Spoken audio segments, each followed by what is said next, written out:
কমলপুরে এবার জনতার হাতে ধরা পড়ল এক চোর চক্রের সদস্য। শুক্রবার কাকভরে কমলপুর থানার অদূরে ভিতর ফুলছড়ি এলাকায় নরেশ ঘোষের পুকুরে মাছ চুরি করতে গিয়ে স্থানীয়দের হাতে আটক হয় এক নাবালক। যদিও তার সাথে থাকা চক্রের বাকি সদস্যরা পালিয়ে যেতে সক্ষম হয়। আটক নাবালকের বাড়ি মায়াছড়ি এলাকায় বলে জানা গেছে। স্থানীয়দের উপস্থিতিতে জিজ্ঞাসাবাদের মুখে আটক নাবালকটি একাধিক চাঞ্চল্যকর তথ্য প্রকাশ করে। সে দাবি করে তারা একটি সংঘবদ্ধ দল হিসেবে কাজ করত এবং বিগত কয়েক মাসে কমলপুরের বিভিন্ন বাড়ি ও মন্দিরে সংগঠিত চুরির পেছনে তাদের হাত রয়েছে।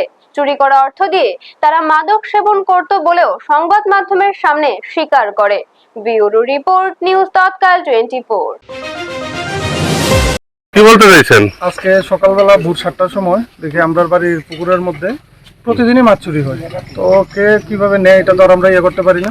তো আজকে ভোরবেলা দেখি তারা একটা গ্রুপ 3-4 জনে মিলে সেটা তারা মাছ ধরতেছে। আপনার বাড়িটা কোন জায়গায়? বাড়ি ফুলছড়ি। ভিতর ফুলছড়ি? হ্যাঁ হ্যাঁ। আচ্ছা। সবটিতে তো ধরা সম্ভব হয়েছে না, যে তারার মধ্যে থেকে এই ছোট একটারে ধরছে। এই ধরার পরে দিয়া সেই রাতে এই স্বীকার করছে যে তারা এই গ্রামের মধ্যে যত রাম ঠাকুর আশ্রমে চুরি, কানাইলাল ঘোষের বাড়িতে চুরি, আমরা কমলপুর কালী মন্দিরে চুরি, সবগুলো চুরির সাথেই তারার একটা বড়সড় একটা গ্রুপ আছে, এই গ্রুপটা জড়িত। এবং আপনারা দেখছেন নিউজ তৎকাল 24।